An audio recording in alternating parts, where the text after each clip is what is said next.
this is just amazing. I'll just share part of it with you. Senator Shelley Capito, I think it's Shelley Moore Capito, as I recall, who has netted nearly $1 million from oil and gas and coal mining industry donations since taking office, introduced a bill to prevent President Biden from declaring climate change an emergency. Think about that for a minute. The president has the power to declare emergencies. He can declare a public health emergency. He can declare pretty much any kind of emergency he wants. And she has introduced legislation, this senator, who has taken over $1 million from the fossil fuel industry, introduced legislation called the Real Emergencies Act that attempts to, quote, clarify the inability of the president to declare national emergencies under the National Emergencies Act. Now, the National Emergencies Act allows the president to declare a national emergency and to have, some particular new powers.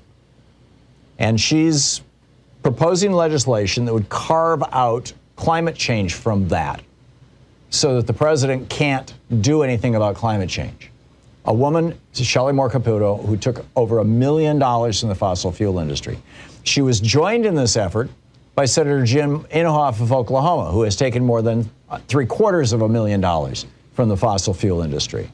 They were joined by North Dakota Senator Kevin Cramer, who is a climate change denier and has received more than $1 million in donations from the oil and gas sector. They're joined by Wyoming Senator Cynthia Lummis, who cleared more than $500,000 from the fossil fuel companies. And they're also joined by Arkansas Senator John Boozman. These are all Republicans, by the way, of course. Arkansas Senator John Boozman, who is one of 22 Republicans who signed a letter to Donald Trump urging him to abandon the Paris Agreement, which he did. And Boozman has taken over $250,000 from the fossil fuel companies. Then you've got Roger Wicker of Mississippi, John Barrasso of Wyoming, and John Cornyn of Texas, all Republican senators. Cumulatively, these three senators have made more than $3.6 million from the fossil fuel industry. By the way, think about that for a minute. Each one of these senators that I've named so far is taking, from $250,000 to $1 million or $2 million, from the fossil fuel industry. If you're ExxonMobil or Koch Industries or, Chevron or whatever, if you're in the fossil fuel business, and we're talking here about the ability to make hundreds of billions of dollars. The fossil fuel industry last year in the United States, I don't recall the number, but it's over $30 billion in profits. They mentioned it on NPR this morning. It just kind of slid by me, but it was under 100 and well over $30 billion.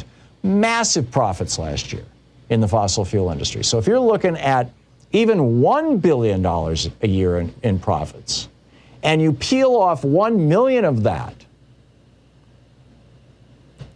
right? That's not even 1%. If I'm doing the math in my head right, I think that would take $10 million, right? $10 million would be 1%, 100 million would be 10%. Yeah, right. So even $1 million, 1/10 of 1%. You peel it off and you give it to a senator, and boom, they vote in a way that makes you more billions. Then those guys were joined by Senators Rick Scott of Florida, Senator John Hoeven of North Dakota, Senator Marsha Blackburn of Tennessee, and Langford of Oklahoma. I think I already mentioned Langford. The combination of these people is 2.8 million. Now, there was also a bill sponsored in the House of Representatives by David McKinley of West Virginia, along with 10 co-sponsors. McKinley has raked in over $1 million from the fossil fuel industry. This is called investment. Buying politicians is the single most profitable investment that you can make in America right now. And it's something that you can only do if you're a giant corporation or a billionaire. Buying politicians. It's just astonishing.